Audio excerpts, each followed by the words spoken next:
Hello. Hello. We are here to talk about our book, World War Z. So a lot of things have been happening in the book. Big scary stuff, zombie apocalypse. Crazy stuff. Lots of people dying. Yeah, becoming zombies.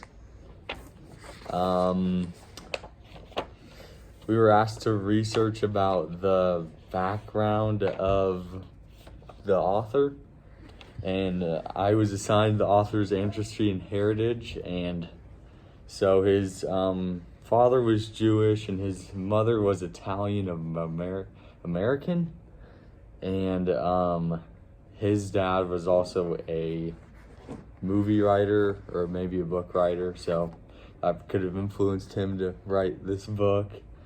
And then historical and social events prior to his birth. The President Nixon was involved with Russia and China, working out trade stuff and an anti-ballistic missile policy between those guys. And yep.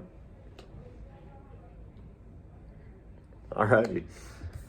So the questions that I was assigned to were ideas circulating prior to the author's birth in the world, country, or community. So the author was born in 1972, I believe. And so in the 1970s, there was a lot of talk. People didn't really like the government that much in the 1970s. You know, there was Richard Nixon and there was the war in Vietnam. So a lot of people weren't loving the government too much. And I think you can kind of see that in the book, you know, the people kind of rebel against the government sometimes, do some crazy stuff. Mm-hmm. Right. And another question was similar works written before the author's lifetime that may have influenced their writing. And I didn't really find any, but the author did write a book called The Zombie Survival Guide before he wrote this book. So that's about it. There's not a lot of books about zombies. True. I had the notorious historical figures who were important around that time, around the 1970s, and I found Richard Nixon because he was involved with like the Watergate scandal and stuff.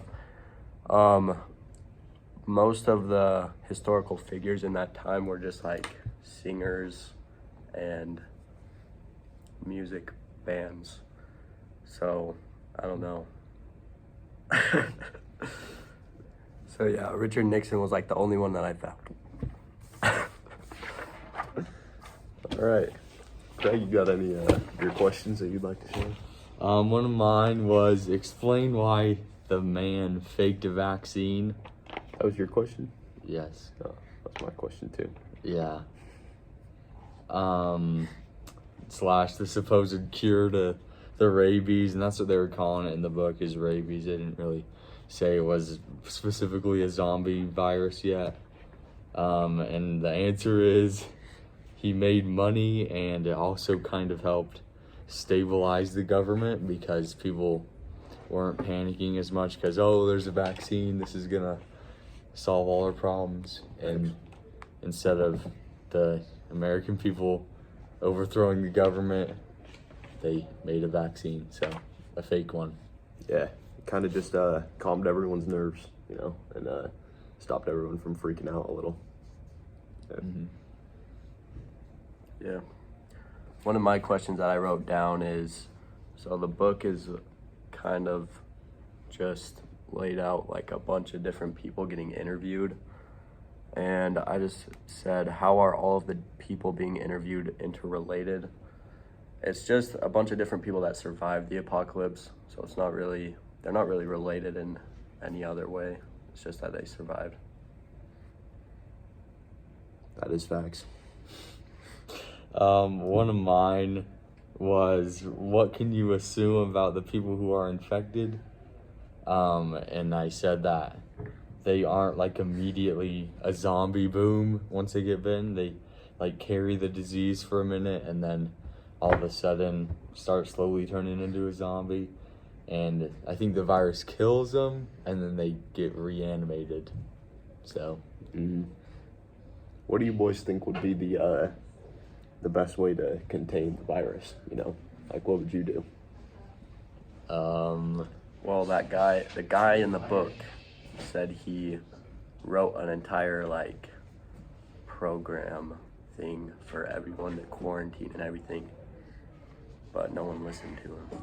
That's facts. I might just go live out in the mountains by myself or something. Facts.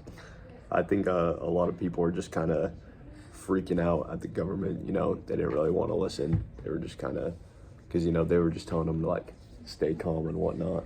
And everyone was just kind of freaking out and going every man for himself. True. Which I don't think was the move, personally. Panic. Yeah. Totally. That was probably not the right way to go. Another one of my questions was, is there a better solution to killing the people who aren't zombies yet but are still infected? And I said no, because the zombie thing will kill them anyway. So might as well stop the spread. So, yep. All right, That's true. it's crazy. All right. This concludes our podcast.